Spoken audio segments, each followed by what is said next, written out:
Oke, bismillahirrahmanirrahim. Assalamualaikum warahmatullahi wabarakatuh. Jadi di pertemuan ke-8 ini, nah harusnya kalian kan UTS ya, cuman UTS itu ada di pertemuan 11 ya saya. Nah, jadi kita masuk ke pertemuan sebenarnya ini materi UAS ya. Jadi UTS cuma sampai di materi terakhir yang gerak peluru tuh ya. Nah, kalau yang pertemuan ini sampai selanjutnya itu adalah materi UAS. Mungkin sebelum ya begitu ya. Jadi materi UTS itu dari awal tuh ya dari hitung yang posisi ya udah dijelasin juga di pertemuan yang ke-7 kemarin sampai yang gerak peluru terakhir itu ya. Nah, jadi hari ini kita akan bahas tentang hukum Newton. Jadi hukum Newton ini, nah kalau kemarin tuh materi fisika yang berkaitan dengan kinematika ya. Kalau di pertemuan kemarin. Nah, kalau hari ini itu dinamika. Jadi bedanya adalah kalau kinematika dia nggak peduli dengan penyebabnya, dia nggak peduli penyebab gerak. Nah, penyebab gerak. Nah, penyebab gerak itu apa? Penyebab gerak itu adalah gaya atau tenaga yang kayak gitu-gitu lah ya.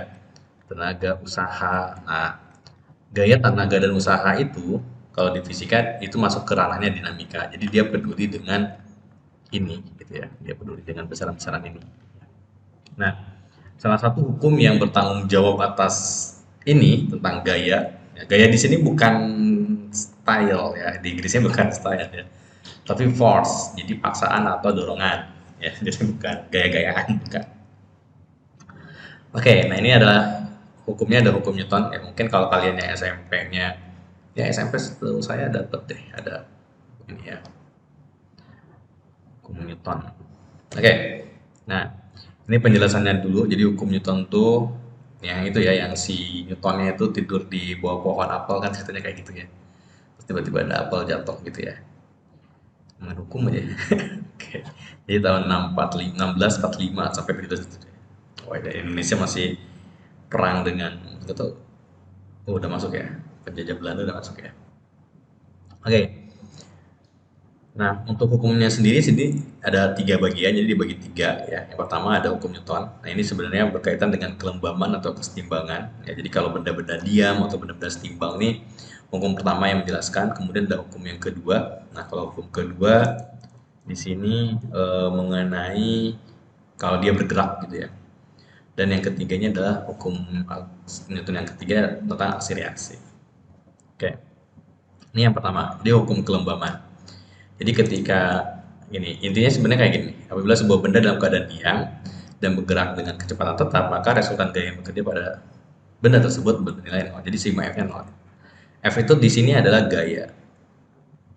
Sigma di sini artinya adalah jumlah. Ya. Jadi jumlah gayanya itu bernilai nol. Jadi ini gaya ini vektor ya, besaran vektor. Dia punya arah ya. Logikanya gini deh, misalkan nih kamu ya. Nah, kamu ditarik ke sini 20 tenaganya, ke sini 20. Nah, ini kan totalnya nol ya, karena yang satu plus 20, yang satu minus 20 kan. Jadi ketika totalnya nol, berarti kan kamu diem. Nah, ini adalah hukum pertamanya Newton ya. Jadi kalau misalnya dia diem berarti sigma F-nya sama dengan nol atau jumlah gayanya sama dengan nol ya. Dipakai kalau dia diem atau setimbang atau boleh kecepatan tapi kecepatan tetap ya. Nah, contoh soalnya kayak gini misalkan. Jadi di sini ada tali, terus di sini ada apa namanya? Ada beban diikat gitu ya. Nah, di sini ada berat ya. W di sini adalah berat ya, diambil dari kata weight. Ya. Nah, ini berat. Nah, rumus berat itu adalah M kali G.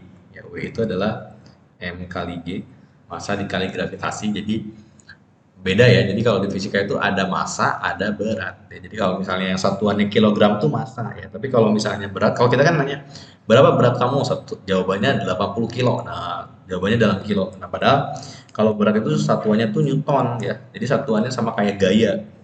Kenapa? Karena yang berat itu gaya, bukan kilogram. Kalau kilogram tuh massa ya. Jadi kalau berat dipengaruhi oleh gravitasi. Jadi kalau tanya berapa berat kamu, kamu tanya balik dulu. Kamu nanya di mana nih, di bumi apa di bulan?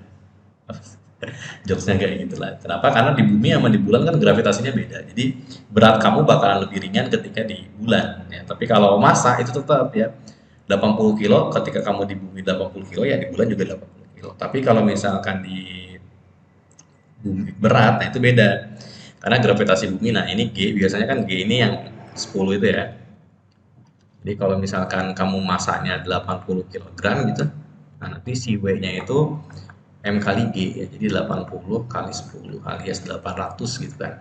Nah, jadi jawabannya harusnya dapat ketika kamu ditanya berapa berat kamu. Tapi kalau di bulan ya gravitasinya nggak 10, mungkin seperlimanya seingat saya. Jadi dua doang. Gravitasinya cuma dua, jadi berat kamu jadi 160. Tapi kalau massa tetap. Oke, itu penjelasan mengenai massa sama berat lah ya. Nah, kemudian di sini diikat sama tali. Nah, ke atas ada T. Nah, karena dia diem berarti sigma F-nya sama dengan 0 ya. Ke atas positif. Jadi isi sigma F-nya nanti ke atas positif ya, ke bawah negatif ya. Minus kalau ke bawah. Jadi di sini T minus W ya, sama dengan 0 berarti T sama dengan W gitu. Oke, nah contohnya sekarang gimana kalau tadi di contohnya nggak ada sudut-sudutnya ya. Nah kalau ada sudut-sudutnya, ada namanya kayak gini. Jadi benda bermasa 10 kg diikat kayak gini ya. Nah tentukan tegangan tali T1 sama T2. Jadi T1-nya ya kayak gini, ini T2-nya ke sana ya. Nah caranya sebenarnya di sini sebenarnya caranya agak panjang ya. Oke, sebenarnya ada cara cepatnya sih. Sebenarnya nggak ada masalah sih saya pakai cara cepat. Cuman sebenarnya juga rumus jadi juga nggak masalah ya. Jadi di sini ada aturan pakai cara cepat adalah. Jadi ini kalau kamu perhatikan di sini kan 30 derajat. Berarti kalau ini 30, 60 berarti kan ini 90 derajat ya. Didapat dari 100 kan total segitiga 180 dikurangi dengan 60 ya. Kurangi 30 jadinya 90 derajat. Jadi yang ini 90 derajat, kemudian yang ini itu 30 derajat sama kayak ini yang Z ya. Jadi kalau ada segitiga, ada kayak gini kan bentuk kayak gini kan sama kan sudutnya ya. Ya ini berarti 60 derajat. Nah, nanti aturan itu kayak gini. T misalkan ini T2 ya. Nah, T2 per sin. Nah, lawannya dia, T2 itu kan lawannya berarti T2 itu ini, yang biru ini. Nah, lawannya itu sudutnya ini nih, yang coba ya saya warna hijau nih. Nah, yang ini nih lawannya. Berarti 60 tambah 90 ya. Berarti di sini sin 60 tambah 90 derajat. Kemudian sama dengan, nah kalau yang ke sini, nah di sini kan ada W ya. 10 kali M kali G ya. Jadi W-nya di sini adalah M kali G. Berarti 10 kali 10 berarti 100 Newton. Nah, berarti kalau si W itu setara dengan sin lawannya dia berarti kan 90 derajat ya. Nah, ini ya. Ini kan si W-nya di sini lawannya berarti 90 sama dengan kalau yang si T1 gitu. Dia lawannya berarti sin berapa nih? 30 tambah 90 yang ini ya, yang warna kuning nih. T1-nya kan ini nih, T1-nya ini. Nah, berarti ini sudutnya ini. Berarti itu T1-nya adalah oke. Sebentar saya geser dulu seperti ini. Jangan warna. Berapa tadi? 30 tambah 90. Nah, gitu. Jadi ntar di sini saya nggak pakai cara ini ya. Kalau kamu misalkan mau nyari T2, ya udah bandingin dengan yang ini aja. Berarti T2 kita mau nyari siapa aja sih? T1 dan T2 ya. Misal T1 dulu deh. T1 berarti kamu ambil persamaan ini aja. Atau kalau kamu memahami ini boleh, silakan nggak ada masalah ya. Cuman kalau memahami ini mungkin harus belajar proyeksi dulu ya. Atau nanti saya ajarin juga proyeksi. Oke, jadi saya nanti ajarin dua cara ya. Tapi yang paling simpel sih ini. Jadi T1, jadi di sini kita punya persamaan ini. Nah, W-nya kan 100 ya. Sin 90. Nah, sin 90 tuh coba kalkulator di sini ya. Nanti kamu nggak perlu dihafal, ya penting eh, bisa aja kan ada kalkulator ujian juga ini kan. Jadi namanya sin 90. Oke. Nah, sin 90 itu 1 ya. Nah, jadi di sini sin 90-nya 1. Kemudian T1-nya ditanyain sin berarti ini sin 120 ya. Sin 120. Oke, coba kita cek lagi sin 120. Di 120 sinnya adalah 0,866. 0,866 itu setengah akar 3 sebenarnya. Ini pakai notasi ini ya. Jadi di sini sin 120 itu 0,8666 gitu ya. Itu sebenarnya setengah akar 3. Jadi setengah akar 3. Berarti buat nyari T2 ya 100 kali setengah akar 3. Coret-coret 50. Berarti 50 akar 3 buat si T2 nya. Ya, kok T2 sih, maaf. Ya T1 ya. T1.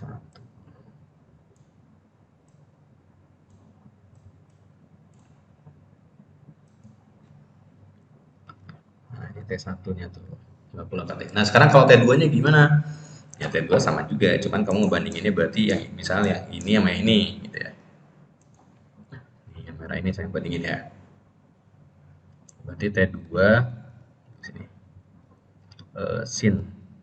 Ini berarti sin 150 ya. Sin 150 sama dengan W-nya 100 tadi, sin 90. Tadi kan sin 90 adalah 1 kan. Jadi sini 100, T2-nya ditanyain, nah sin 150. Kalkulator ya. Nggak usah dihafal, ya kalkulator aja ya.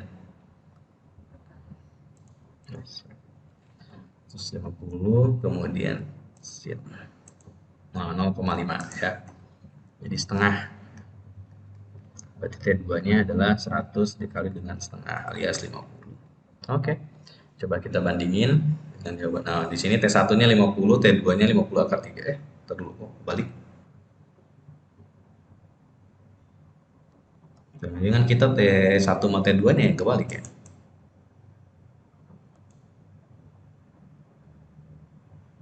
T2 cos 60 kurangi T1 cos 30.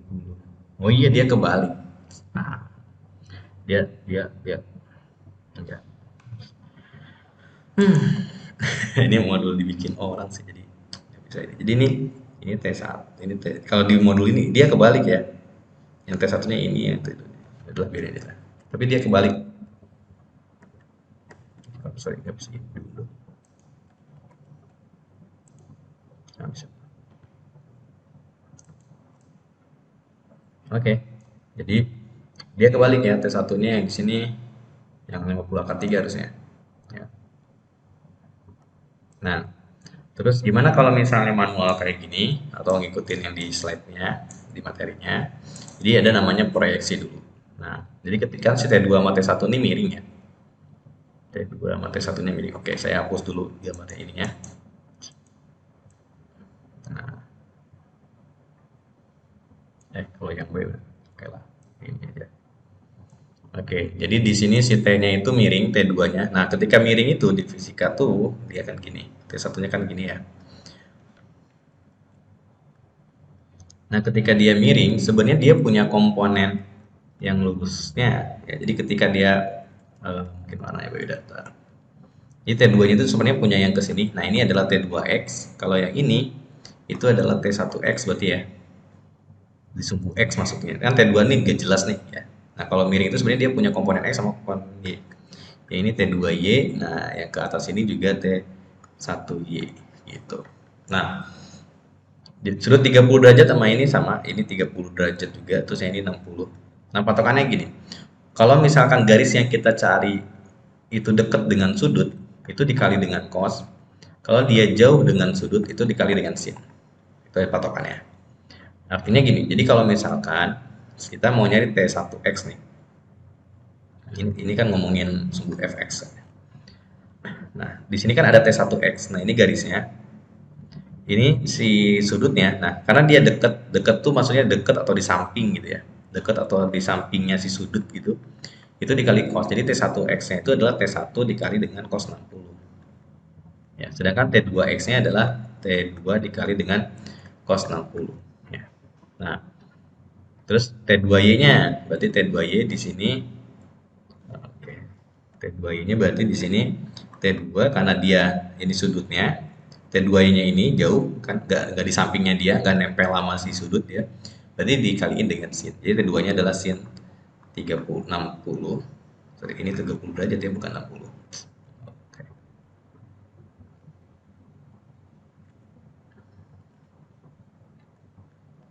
Kalau yang ini berarti ininya T1Y ya, berarti di garisnya itu adalah T1 sin 60 ya. Oke, terus dianalisa nih. Karena sigma F-nya jumlah gayanya 0 kan dia diem ya. Kalau diem berarti jumlah gayanya 0. Nah, berarti nanti sigma F-nya, nah kita analisa satu-satu ya. Jadi fisika itu haram ngegabungin sumbu X sama sumbu Y ya. Makanya waktu itu kan di gerak peluru kan dipisah ya sumbu X sumbu Y-nya. Nah, cuman waktu itu kita bahas langsung rumus jadinya kan. Emang agak ribet soalnya analisanya. Jadi ini sumbu Fx-nya di sumbu X gitu. Kita analisa yang di sumbu X-nya aja yang eksis. Nah, di sumbu X itu yang eksis cuman ada ini nih si T2X, T2 cos yang nilainya T2 cos itu sama T1X yang nilainya T1 cos 60 ya. Ke kanan positif, makanya yang T2 cos itu positif ya. Nah, jadi ini positif negatifnya ini kanan, ini kiri gitu ya. Nah, yang kanan T2 cos itu positif, T1 cosnya negatif sama dengan 0 ya kan.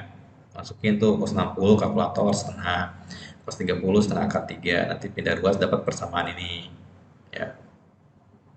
Cuman dia kebalik tuh, makanya di sini T2 cos 60 harusnya T1 cos ya. Jadi dia begini nih harus ini. Nah, hmm, nah gini nih harusnya. Oke, itu yang pertama analisanya. Yang kedua sekarang pada huruf ini sekarang ini Y berarti bukan horizontal tapi vertikal. Kok gini sih? Aduh. Sigma FY. Nah, di sumbu Y berarti ada ini nih yang eksis. Nah, warnanya apa ya? Jut lagi aja nggak kuning. Jadi yang di Y ada ini, ada T2Y, ada W juga jangan lupa. Nah, nanti berarti ada tiga ya, T1Y, T2Y sama W. T1Y sama T2Y-nya ke atas, W-nya ke bawah. Nah, ini patokan positif negatifnya, positif tuh ke atas, negatif ke bawah gitu ya. Ingat, nggak boleh digabung kiri kanan sama atas bawah ya. Yang atas bawah gitu ya, vertikal ya. Horizontal, horizontal. Nah, makanya ini positif nih T1, T2 sin ya maksud. Ini T2Y itu T2 sin, ini T1 sin. Ini T2, ini T1, ini T2, ini T1, T2, ini T, dia T2. Ini T2, ini T2. Jadi T2-nya 50. Terus T1-nya 50. Akar 3 dimasukin ke yang bersamaan ini. Ini pindah ruas gitulah ya.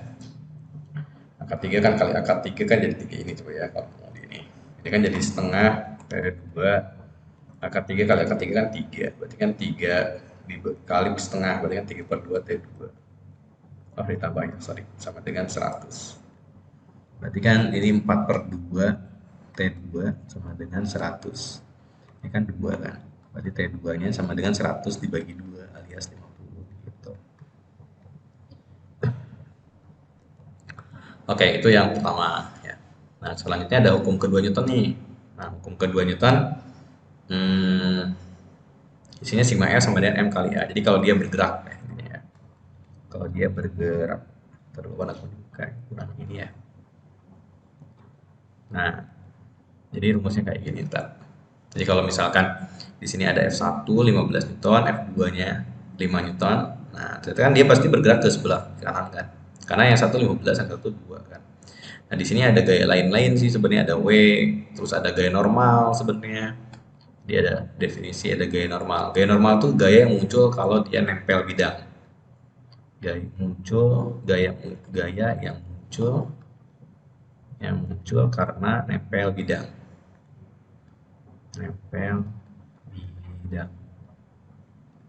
Nah, si gaya normalnya ini adanya di sumbu Y ya, berarti masih W kan. Nah, kalau bidangnya datar, nah kan di si vertikal sigma FY sama dengan 0 berarti yang ke atas sama dengan yang ke bawah ibaratnya kayak gitu ya. Makanya W sama dengan N. Nah, didapat dari hukum yang pertama. Kemudian yang keduanya nih, kita analisa sumbu X ya. Nah, di Fx itu ada F1 ke kanan, F2-nya positif. 1 positif, F2-nya negatif, 15 mm 5 jadi 10 Newton. Nah, berarti nanti percepatannya, nah, pakai sigma F sama dengan sigma F sama dengan M kali A, kan gini, sigma F sama dengan M kali A, berarti A-nya adalah sigma F dibagi dengan M. Kayak gini lah ya. Tuh. Cuman sigma F yang dipakai adalah sumbu X ya. Kenapa? Karena kan dia geraknya di sumbu ini nih, di sumbu horizontal kan. Jadi dikasih X ya. Berarti ini yang dipakai 10 bukan yang 0. Ya, jadi 10 dibagi 10, M totalnya, soalnya M-nya saat ini 10 ya M-nya. Jadi 10 dibagi 10 jadinya 1. Ya. Nah, sekarang kalau bidang miring. Nah, kalau bidang miring analisanya kayak gini. Jadi di sini ada benda, terus di sini ada W. Nah, nanti gaya normalnya itu tadi kan nempel bidang ya syaratnya kan. Dan dia arahnya itu tegak lurus dengan bidang. Tegak lurus bidang. Jadi ketika miring kayak gini si N-nya itu ke sini. Ke arah sini. 90 derajat kayak gini. Ya. Jadi nanti si W-nya nggak sama dengan N lagi. W-nya tidak sama dengan N lagi, ya. Jadi W sama dengan N cuma berlaku buat apa namanya bidang datar seperti ini, ya. Nah, dapatlah nanti kayak gini. Jadi si W sama dengan, nah, berarti nanti yang dianalisa miring ya. Jadi sigma F. Jadi sumbu Y-nya itu miring. Ini sumbu Y-nya, ini sumbu X-nya boleh ya. Asalkan ini beda 90 derajat. Jadi sigma FY-nya sama dengan 0. Nah, di Y itu yang eksis kan ada si N sama si MG cos ya. W itu kan M kali G. Nah, nanti si W-nya itu miring. Nanti bisa diproyeksiin yang arah ke sini sama yang arah ke sini. Nah, yang arah ke sini MG sin, yang arah ke sini MG cos. Artinya, si N ini itu sama dengan si MG cos. Karena kan yang ke atas sama dengan yang ke bawah. Kan 0 ya, sama dengan 0. Makanya di sini kalau W-nya MG, N-nya W cos ya, atau MG cos. Tinggal dimasukin sudutnya aja. Nah, ini yang mau dihafal boleh, menurun silakan. Ya cuma dihafal aja lah ya. Nah, kalau misalnya yang hukum ketiga ini berkaitan dengan aksi reaksi. Sebenarnya simpelnya apa ya? Contohnya gini. Kalau misalkan kamu mukul, ya, kamu misalkan mukul, nah, saya gambar tangan gitu banget. Nah, ginilah, kemudian di tangan lah ya. Nah, kalau kamu mukul tembok, sebenarnya kan tangan kamu sakit, ya nggak? Tangan sakit.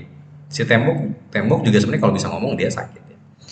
Nah, kalau kalau tembok kan sakit gara-gara kamu pukul jelas. Tapi kalau tangan kamu sakit gara-gara siapa?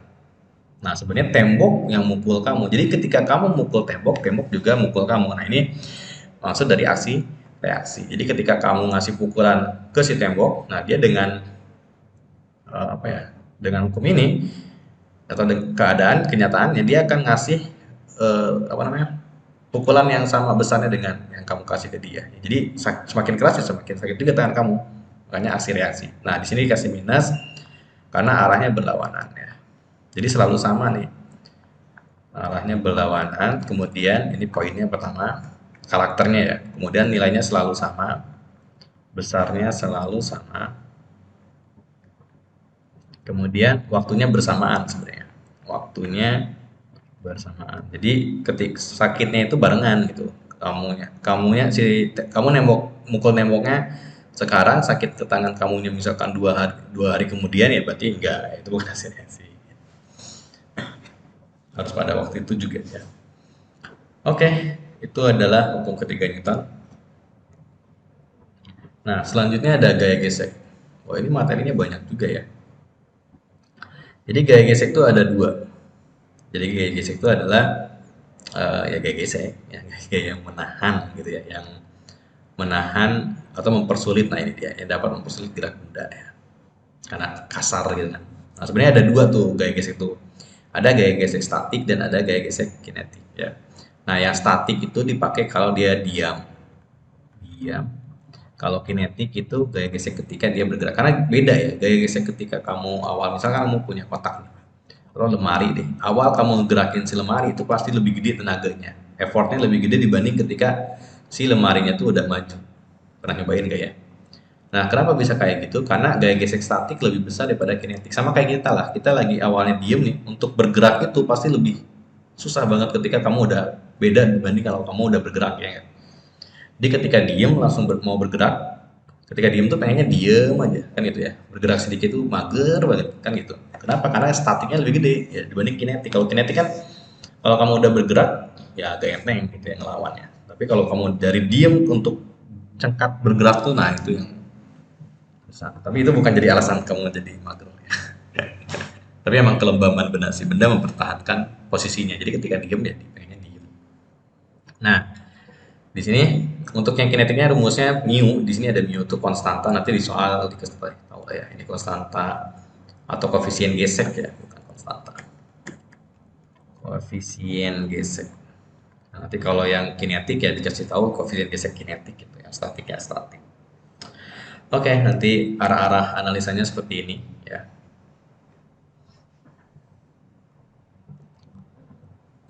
Oke, jadi di sini nah ini contohnya simpel banget ya. Soalnya kayaknya ribet nih. Oh, ini pakai rumus yang ini nih. Beda yang ini kayaknya ya. Jadi sebuah buku berada dalam keadaan diam di atas meja dengan daftar koefisien statiknya. Ini yang mu s ya. Ini apa ya? M tapi panjang sebelah. Dibacanya mu. Dibacanya mu. Nah ini adalah koefisien gesek. Jadi yang ini nih. Nah mu gitu. Ini mu dibacanya.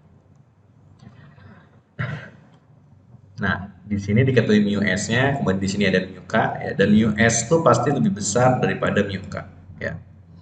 Karena yang tadi gaya gesek statik itu lebih gede dibanding yang kinetik kan. Kemudian di sini ada pertanyaannya adalah gaya normal. Nah, gaya normalnya di sini coba dilihat. Nah, n sama dengan w ya. Kalau di bidang lurus ya, n sama dengan w berarti di sini n sama dengan m kali g ya, karena kan sama dengan w ya. Di n sama dengan w, maka di sini n sama dengan m kali g, dapatlah 10 Newton. Kan pertanyaannya berapakah gaya minimum ya? Kalau gaya minimum yang diberikan untuk dia bergerak, berarti yang bertanggung jawab adalah gaya gesek statik ya. Makanya di sini kamu disuruh hitung Fs statiknya. Ya, jadi kayak Fs statik rumusnya adalah mu s kali n. Nah, dengan n itu gaya normal ya. Ini nama gaya normal bukan berarti gaya-gaya yang lain tidak normal ya. Gaya normal itu emang namanya aja gaya normal. N-nya itu di sini dapat 10 dari hitungannya sebelumnya. Mu S-nya di sini 0,4. Jadi 0,4 kali 10 jadinya 4. Nah, ini adalah gaya minimal gitu. Kalau misalkan kamu ngedorong dengan gaya 2 Newton ya dia nggak akan bergerak ya. Minimal kamu 4, misal 5 Newton gitu ya. Ya 5 Newton. Nah, ini bakalan bergerak ya. Tapi kalau 2 Newton dia bakalan diam. Nah, sekarang kalau bidang miring gimana? Nah, nanti gaya geseknya FK. Kalau dia bergerak berarti FK sama dengan mu k kali N. Ya, karena yang kinetik yang dipakai. Di sini juga soalnya cuma mu k doang ya. Nah, kemudian N-nya, nah N-nya hati-hati. N-nya itu bukan lagi W tapi W cos theta kalau di bidang miring. Ada di sini nih yang kita turunin tadi. Nah, ini ya. Jadi N itu sama dengan W cos. Ya, hafal aja dihafal. Nah, atau MG kali cos ya. Jadi di sini tinggal masukin M-nya adalah 10 kilo di sini. G-nya gravitasi 10, mu-nya 0,4, cos 30 adalah setengah akar 3 nanti dapat. Nah, ini jadi kalau ini contoh meternya. Jadi di sini untuk soal nomor 2 ini ya. Kita mau menghitung jadi inputnya itu massa benda, koefisien gesek, sama sudut kemiringannya itu adalah input ya. Nah, ini. Kemudian yang kita mau hitung adalah gaya gesek dan percepatan yang dialami benda. Nah, ini rumus-rumusnya. Ini rumusnya udah dikasih tahu. Ya, penurunannya yang dari itulah ya, dari sini nih. Mana ya? Nah, ini nih. Jadi di sini buat dari A-nya kan sigma F, jadi kan sumbu di X-nya ya. Ini sumbu di sigma Fx-nya berarti yang eksis ada W sin sama F gesek ya, F gesek. Berarti di sini M kali A. Nah, di sini yang searah dengan A kan geraknya ke sini kan. Di W sin positif ya, dikurangi FK sama dengan M kali A. Jadi kalau sigma F sama dengan MA, positif negatifnya itu positifnya kalau searah gerak dia positif, sedangkan kalau dia minus itu berlawanan gerak. Oke, dia akan minus kalau berlawanan gerak ya. Jadi FK-nya negatif, FK tuh gaya-gaya selalu negatif kan, dia selalu berlawanan gerak kan. W sin di sini. Nah, di sini W sin min FK sama dengan MA. Makanya di sini ada rumus ini ya. Jadi kalau misalnya mau nyari A, berarti W itu kan kalau dibongkar jadi M kali G kan. Sin theta dikurangi FK. FK-nya sendiri rumus ini ya. Dibagi dengan M. Ya, ini M-nya yang bisa coret ya, hati-hati ya. Nah, kayak gini. Jadi dikurangi dulu baru dibagi sama M. Ya. Oke. Nah, ini adalah contohnya kayak gini. Gambarnya kayak gini ya. Nah, nanti inputnya ada M, mu, sudut tadi ada 3 kan. Kemudian, nah dikenali dulu gravitasinya. Nah, N-nya itu adalah mg cos. Nah, di sini satuannya pakai cos D, cos degree ya. Jadi gak usah pakai pengenalan yang 180. Kalau di slide kemarin kan ada 180 pi, pakai pi gitu lah ya. Ini nggak usah pakai cos D aja. Kemudian dia ngitung gaya gesek FK, ya ini gaya gesek.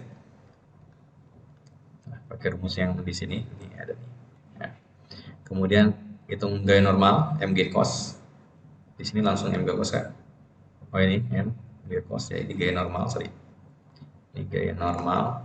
Nah, kemudian oh ya, harus gaya normal dulu baru gaya gesek ya, saya lupa. Karena kan rumus gaya gesek mu kali n. N-nya gaya normal dulu. Kemudian di sini A-nya adalah ini. Sorry. A-nya yang ini gimana tadi? Nah, ini mg sin theta minus FK kemudian dibagi dengan M. Jadi ini dikurung ya, baru dibagi dengan M. Udah. Kemudian hasilnya FK sama A-nya. Ya, sesuai ini. Ya. Udah selesai. Itu materinya. Cuman saya nggak tahu. Jadi takutnya kecepatan apa gimana gitu ya. Diulang-ulang aja lah ya. Oke, nah tugasnya ini banyak banget. Hmm,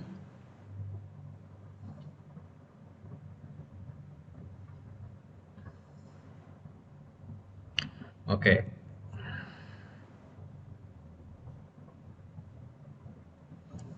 Kalau yang ini coba kita bahas ya, nggak apa-apa.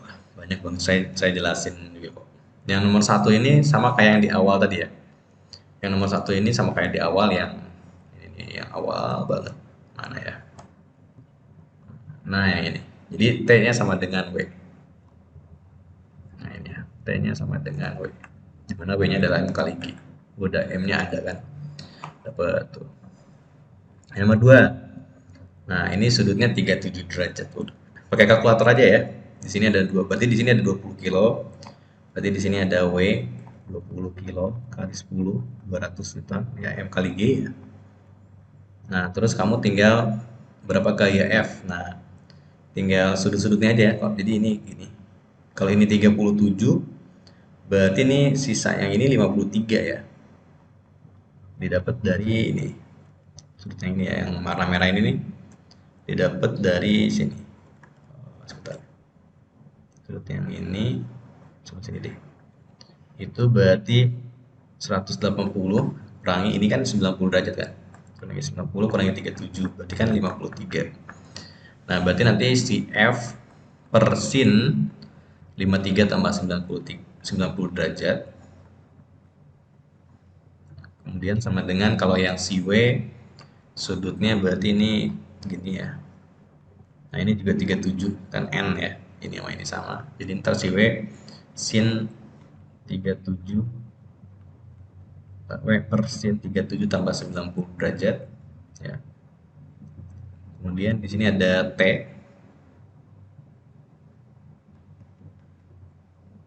Nah, T-nya nggak dipakai lah ya. Kita mau nyari F aja ya. Udah aja ini aja. Tinggal dimasukin nanti pakai kalkulator aja. Ini dijumlahin dulu baru dimasukin ke sini ya. Oke, itu untuk nomor 2.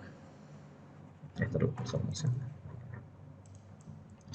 kalau yang buat nomor 3, balok A bermasa 4 kg diletakkan di atas balok B bermasa 6 kg. Kemudian balok B ditarik dengan gaya F di atas lantai. Oke, dia mengalami kecepatan 1,8, si A-nya jatuh. Oke, jadi yang pertama dulu nih, kan F sama dengan M kali A. Nah, M-nya awalnya kan gabung, berarti kan M1 tambah MA tambah MB lah. Nah, sama dengan A-nya yang itu 1,8. Nah, ini kan ada ini ada. Nanti dapat F kan? Nanti dapat. Nah, selanjutnya si A-nya hilang, si A-nya jatuh. Berarti ntar F yang ini sama dengan MB doang sekarang kali A. Nah, A ini yang ditanya. MB-nya kan ada. Ya, ini MB doang, karena kan si A-nya udah hilang. Gitu. Itu nomor 3. Nomor 4. Sebuah bola bermassa 15 kg diketahui di atas bidang saat sudut kemiringannya 37 terhadap horizontal. Dan 37-nya segini. Jika balok diam. Nah, ini berat balok pakai rumus. Langsung dilihat aja bidang miring. Nih, bidang miring. Nih, W-nya adalah N-nya adalah W cos ya. Nah, di sini ya, kalau penurunannya ya. Nah ini N-nya ada W-nya kan mg, N-nya W cos ya. Kalau ini berat balok kan berarti M kali G, berarti 15 kali 10 150 lah. Oke ya. Gaya normal, N itu adalah W cos atau MG cos ya. Hmm, nah ini nggak usah lah yang ininya. Ini sebenarnya sama aja kayak itu juga. Jadi yang nomor 4 nomor CD-nya nggak usah ya. Yang nomor 5 di atas bidang di sini ada balok 25 kg, koefisien gesek statis sama kinetiknya 0,8 sama 0,4, kecepatan gravitasinya segini. Jika balok ditarik dengan gaya mendatar, gaya geseknya bekerja. Oke. 10. Berarti di sini kamu cari cek dulu nih Fs-nya. Berarti Fs itu gaya normalnya kan berarti ceknya. Gaya normal kan berarti wah ini mah bonus aja nggak apa-apa ya. Saya kerjain deh 25, tapi saya pengen tahu juga sih yang nonton siapa aja jadinya kan. Oh iya, seperti biasa buat yang nonton 4 digit apa namanya? NPM kalian, kemudian underscore kelas ya. Komen nanti biar saya catat 25. Coba di sini N itu kan 25, W-nya kan 25 kali 10. Berarti 250. Nah, N-nya berarti di sini juga sama dengan W. Berarti di sini N-nya sama dengan 250. Nah, Fs-nya berarti kamu hitung. Berarti mu S kali N. Nah, Fs ini adalah gaya minimal, gaya minimal ya. Gaya minimal buat bergerak. Berarti 0,8 kali 2,5.